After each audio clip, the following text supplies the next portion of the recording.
I'm coming to you today from inside Cheryl's 4x4 Sprinter van. I'm here to discuss the most common 80-20 fittings we use in the Humble Road Van Studio. Okay, there are many more fittings, and we sometimes order them because we need them in an isolated specialty situation.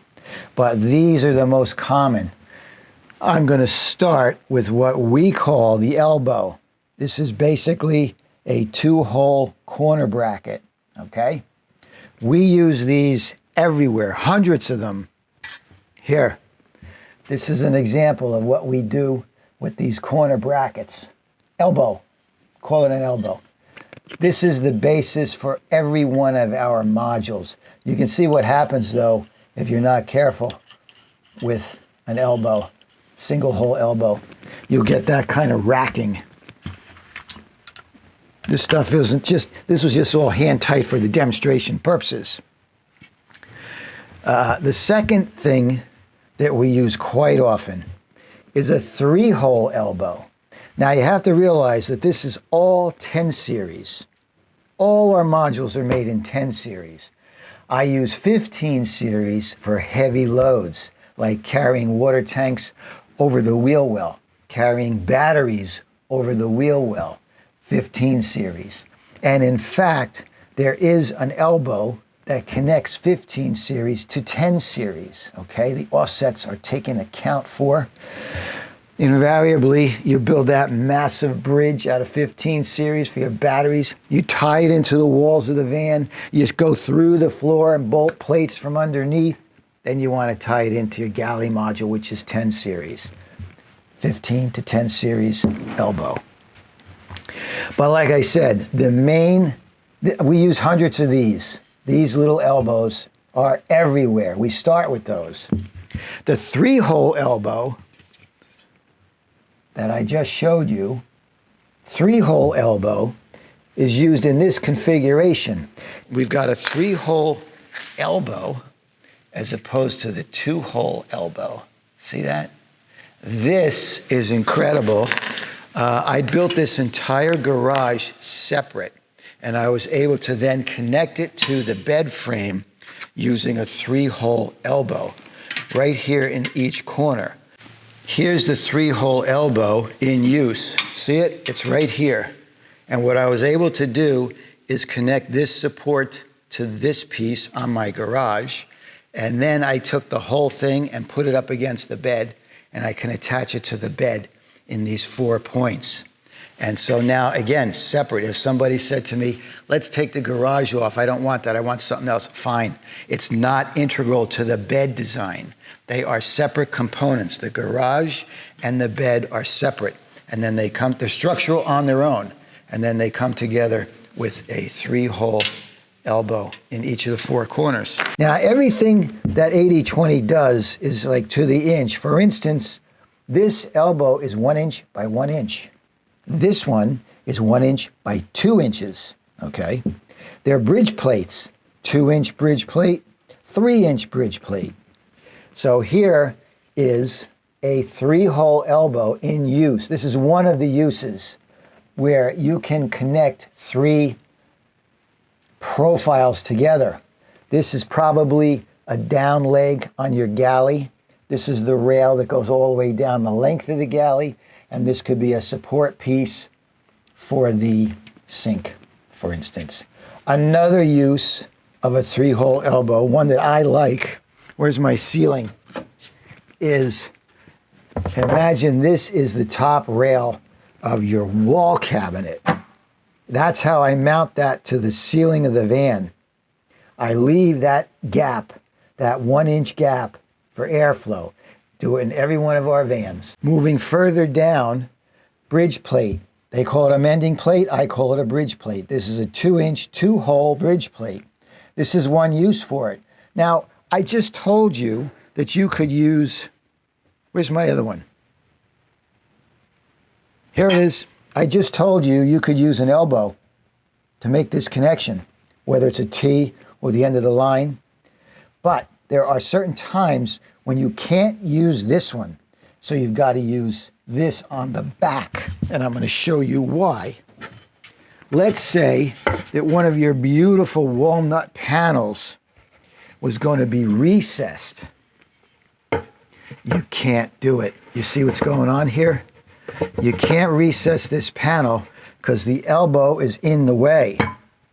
Okay?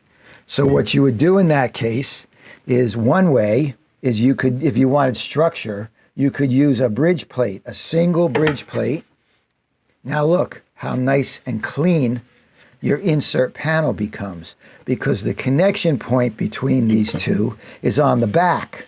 Now there may be a time where you need an extra strong connection point on the back and still have an inset. So you could use a T. Okay, now if you notice, this T has got 5 mounting points. There's no need, in my opinion, to use 3 mounting points across this one while there's only 2 on this one. You see how this works? This goes all the way across, this runs into it. All the way across, this runs into it. I don't use that middle hole. 2 here, 2 there, sufficient. Over the course of a year and all those van builds, I saved a lot of T-nuts. So there's a T. Another way it can be done, if you're in a corner, is with an L. Because let's face it, if you're in a corner, you can't use a T because the tab will stick out. The T-tab will stick out. So you would use an L. Now mind you that these options are for strength. If you look at this thing, this is obviously more strength and structure than just a single bridge plate, right? Another way that, this thing tends to rock. No matter how tight you get it, it can rock. These guys are not going to do that because there's multiple contact points. With a bridge plate, single 2-hole bridge plate, you've only got 2 contact points, 1 in each profile. So of course you're going to get that kind of racking. It's no good. Sometimes I have to use a single bridge plate because an L or a T is not going to work. It won't fit. There are other parameters. There are other things blocking it.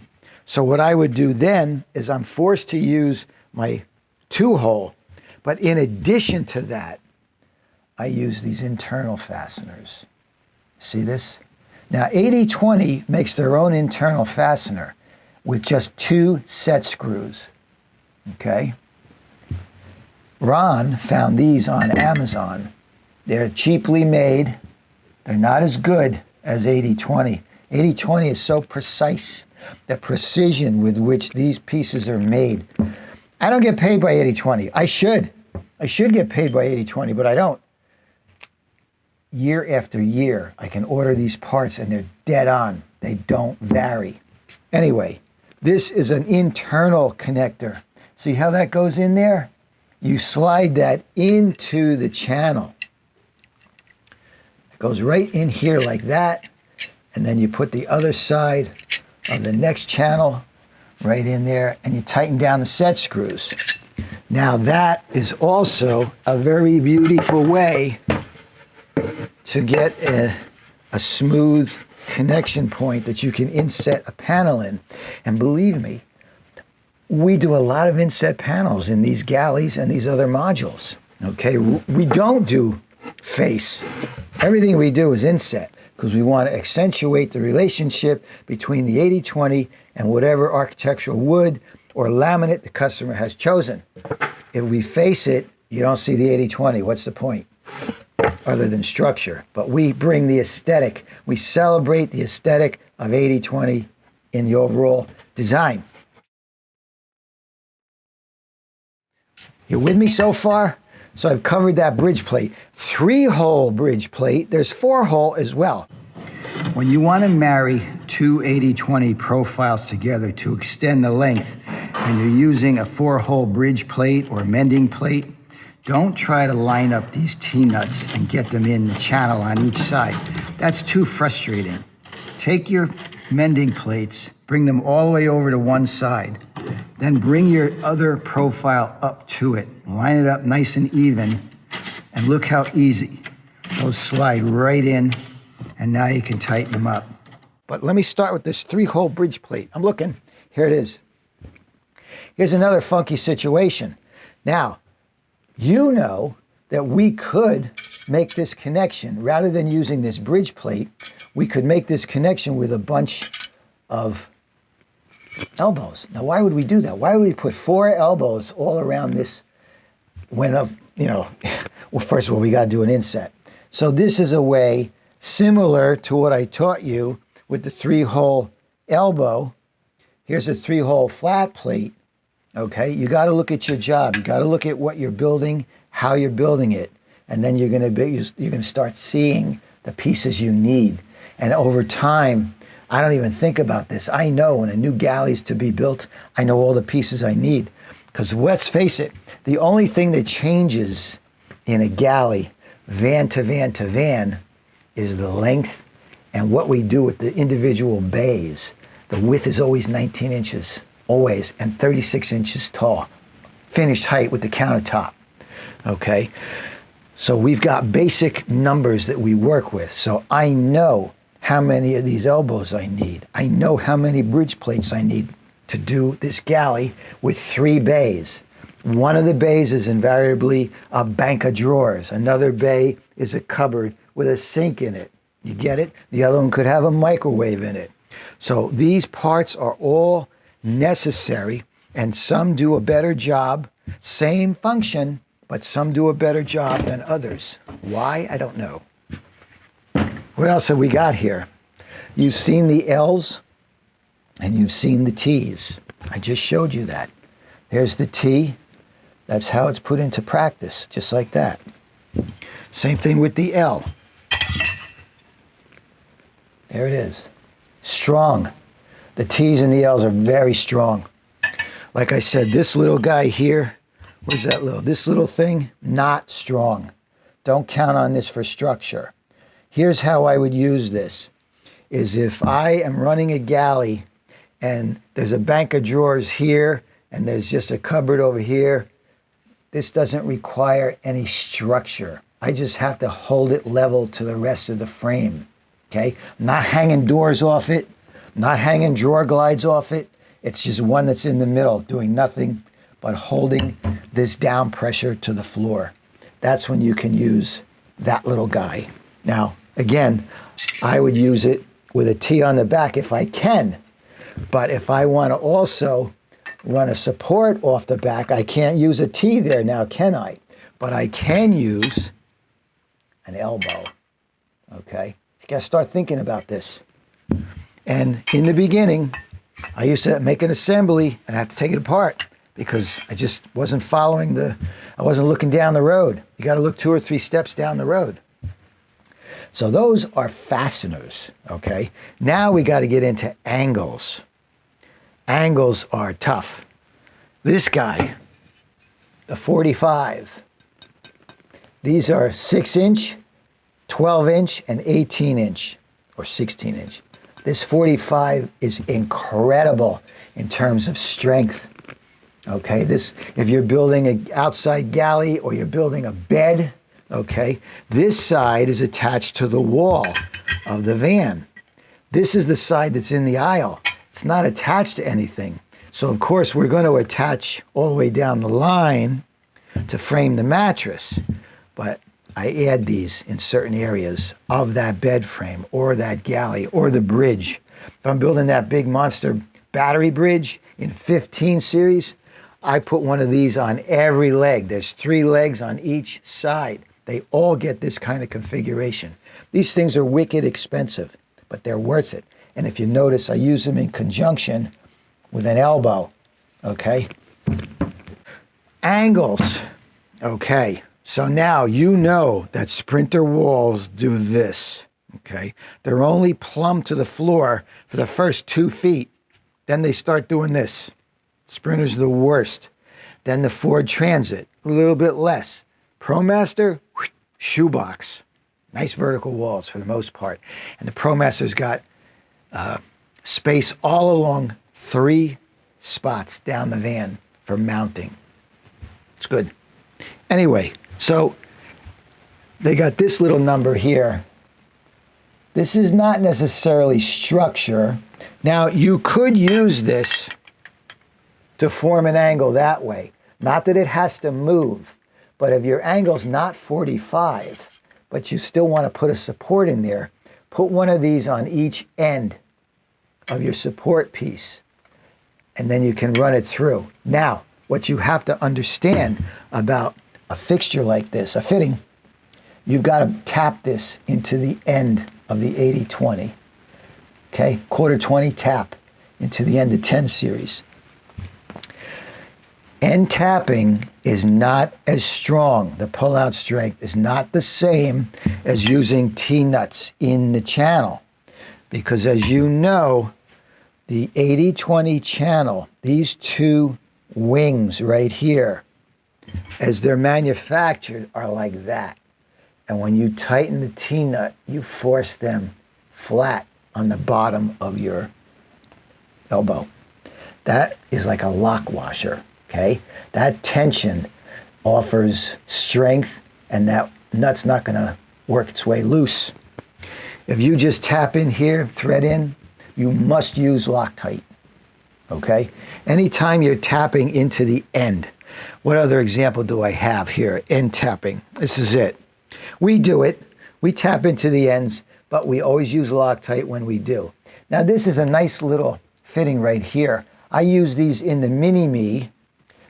We've got our over the galley shelf, the avocado shelf. It's on a couple of rails coming down. The mini-me wall is cockeyed like this. But with this thing, we can put this into the mini-me wall and run this right down to the floor, the galley, right down to the top of the galley countertop. So this can be set at any angle you need. These sprinters, can you see that? You know, if I wanted this plumb, I can make this plumb, but this isn't. Look at this, is way out of whack, right? This is a big help. Now, we've actually started to develop our own little wedges to put on either side of these. I'm going to show you this later. Okay? These are all going to have SKU numbers when you order on 80-20. Very simple. Don't go looking for an elbow, because I told you they call it a corner brace, corner bracket, okay? I call it an elbow. I call them bridge plates, T's and L's. It's more fun. What else do we have?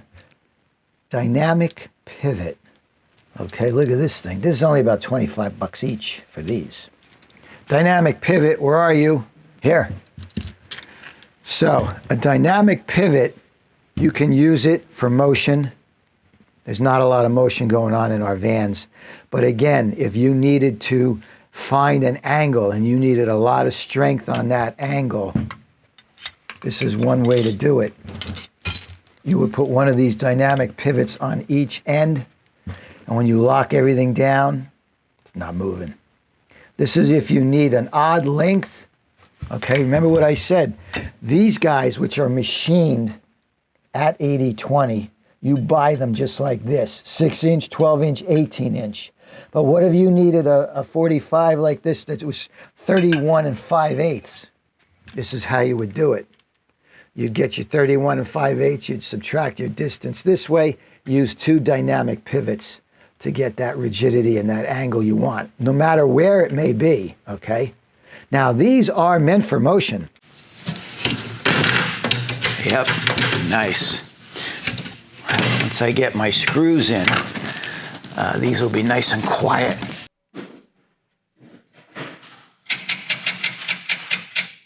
Sound of success right there.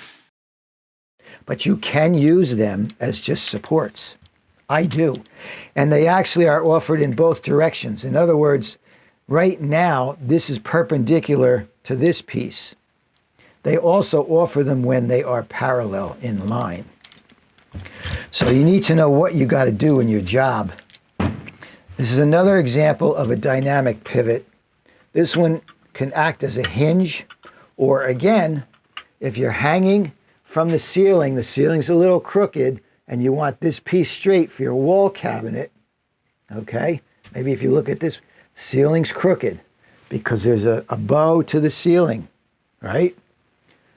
And then this will just hang down by gravity. You can plumb this very easily. Once it's all tied together and locked down, it's not going to move. Dynamic pivots. And again, they make these in both directions.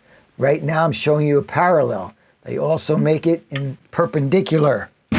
Word of the day. What else we got here? We got hinges, okay? There's a couple of different style of hinges. This one I use in my mini-me's for the garment shelf. Okay, when that garment shelf is going to drop down for you to get your sweatshirt out, that's what we use, that type of hinge. There's another type of hinge that if you don't want to look at that aesthetically, there's one that's just a barrel. And as you could just see, it slides right off. There's a pin that holds these together. That may be a case where you just want to see a barrel on the hinge instead of all of this apparatus. It depends on your application, okay? This one's going to be stronger. And this one, this is kind of nice because if you loosen one of these and slide it out, the whole thing comes apart. Pins. So this is basically two pins that insert on either side. Two males, female in the middle. That's how that works. Stuff is very versatile, okay? I could almost guarantee you that we are using these fittings in a very different manner than they were originally designed. But you just got to start to think creatively. Like I told you, to let the van speak to you. That's how you got to design your modules too. You got to really think about what you want to do. Oh, now we get into real motion, okay? Now I use these things a lot. These are called linear bearings. They come in all different shapes and sizes, okay? Now, for instance, I use this in my lift bed. We just did a video that we're making our own lift bed. So this is going to run up and down an 80-20 profile. See that there's 3 Teflon pads with channel flanges in them, no lubrication, and with little spacers they give you, and I mean little, they're paper-thin spacers. I can adjust pressure of that slide. I can slow it, make it a little harder, but it gives you a little more rigidity. So this is another great item to have in your arsenal, right? That's what I'm talking about. I think I covered everything here.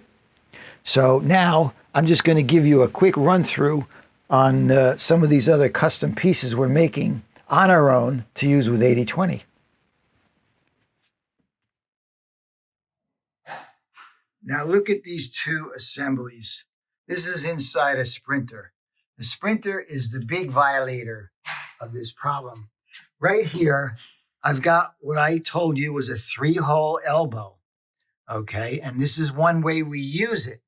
We put a plus nut in an existing hole.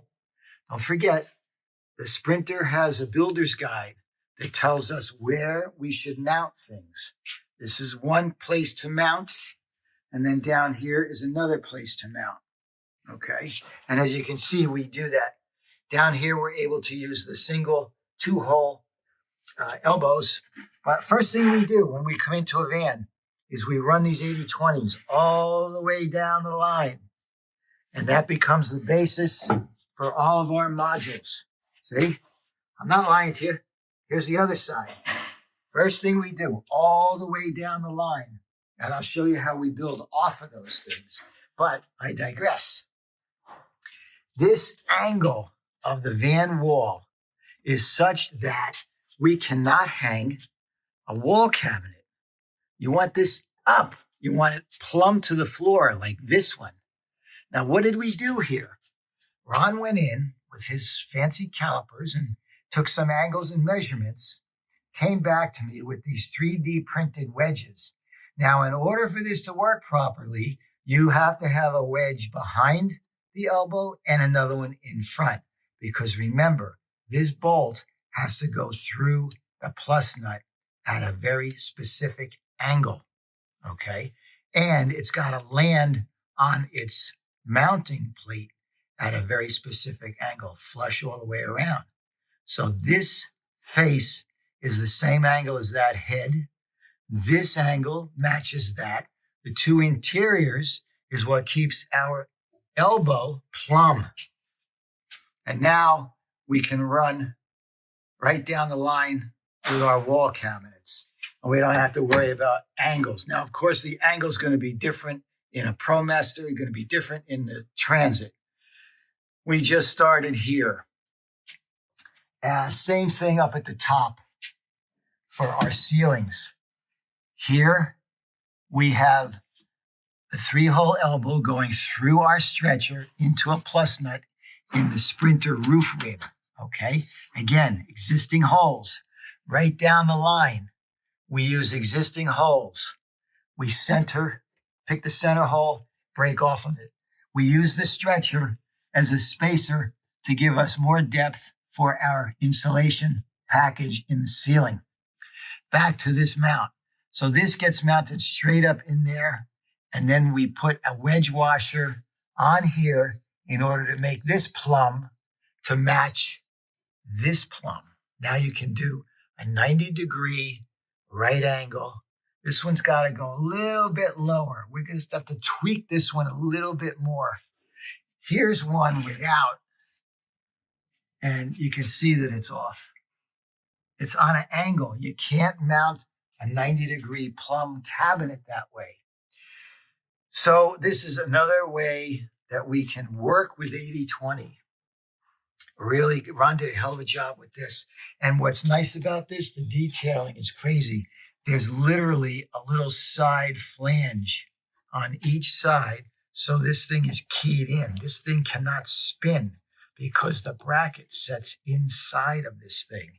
And he's got a little setback on it so that it rides over the plus nut and sits flush against this. So everything tightens up nice and tight, okay? The weakest part of this right now is the sheet metal, okay? However, all that floppy and wobbliness goes away once we make the connection with the roof rib over here. And as I've told you in the past, if you really wanted to make a strong wall cabinet with heavy weight involved, you do that. That was some catch. It's too bad I'm short.